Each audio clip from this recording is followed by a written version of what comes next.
This is the Mazda 6e, a new fully electric sedan from the Japanese brand, but it's not a Japanese made car. And in this little preview, I'm going to give you a glimpse at it, give you an idea of what to expect to pay for it, and also show you the inside. So let's check it out. Thanks for subscribing.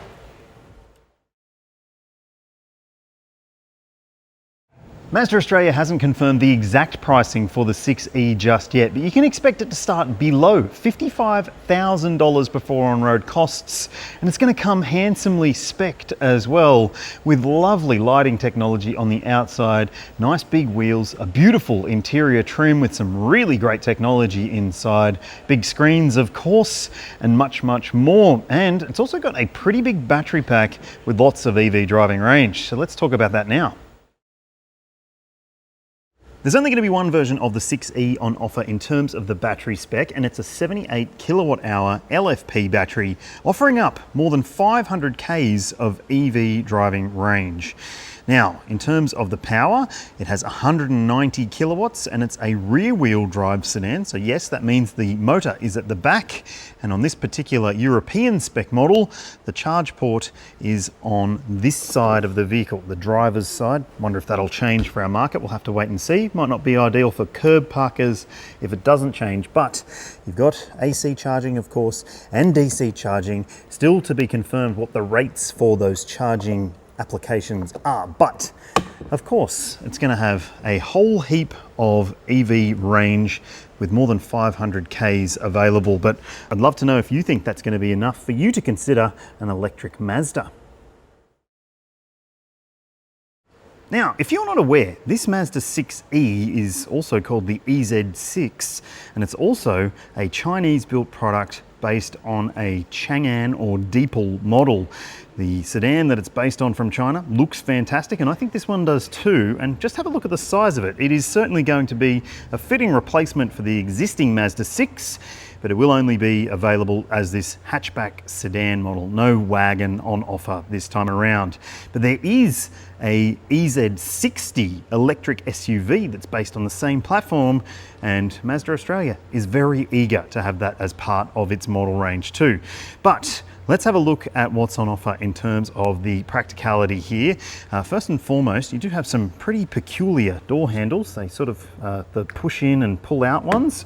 So they might not be ideal, but it will pop out for you when you approach the car. And at the back, you've got this rather stylish looking rear end, which does have a bit of a Mazda design to that rear light bar, of course. And you've got an electric tailgate. Just have a look at the space in here, people.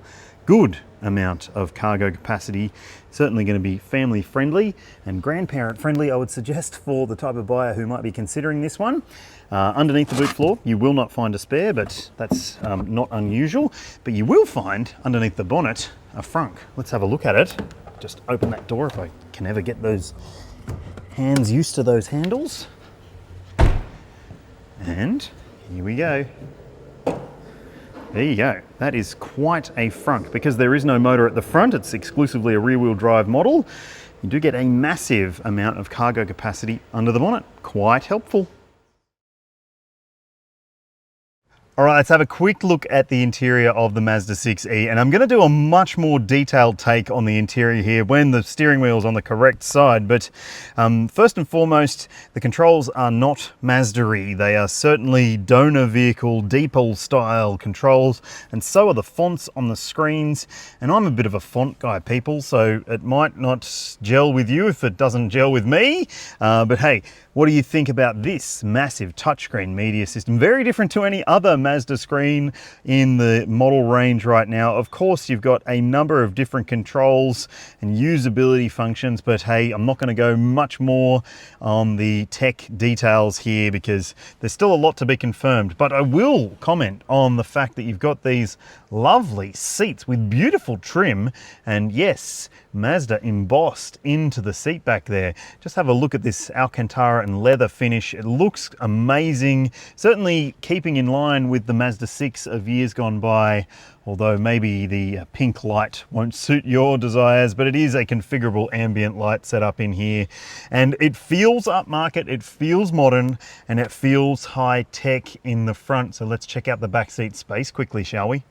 Right, now I love the fact that you've got the Mazda nameplate emblazoned across the back there. It looks fantastic. And in terms of the space back here, well, footroom is a little tight. It does have a big battery pack underneath here, but legroom is decent. And headroom, well, it is actually quite tight. So if you have taller people that you take places, it might not necessarily be the most comfortable, but I do think that the amenities are good back here. Let me show you some of the cool stuff. You've got a climate control system down here, as you can see, but you've also got these little controls here for the blinds on the glass roof. It's a bit messy, but there's been lots of fingers on this car today. So if I press one of those buttons, you can see, look at that. It'll close up that shade and make it a little bit more dark in here. It does feel quite dark, I have to say, but I do like this trim finishing in the back. And as well as that, there's also a control here to adjust that seat forwards or backwards. So you can make your front seat passenger move forwards or backwards. I mean, it's designed so that there's no one sitting in that seat, but there's directional vents there as well. You've got bottle holders in the doors. You've also got the Sony sound system, which might be unusual for Mazda owners, but this seat trim looks good. ISOFIX points, 3 top tethers, a fold down armrest, all the stuff you'd expect, and plenty of comfort for this seat. It's quite firm, but it does have a good level of support. So it all bodes pretty well, I would suggest. The Mazda 6e seems like a pretty appealing product straight off the bat. Just have a look at the design of it and the interior of it, and you might be enticed by it, and the price could be right too. But stay tuned and ring the bell if you want to be notified when I do a drive of this left-hand drive version in a couple of weeks' time. And if you do subscribe, I'll love you forever. Thanks very much. I'll see you when I see you.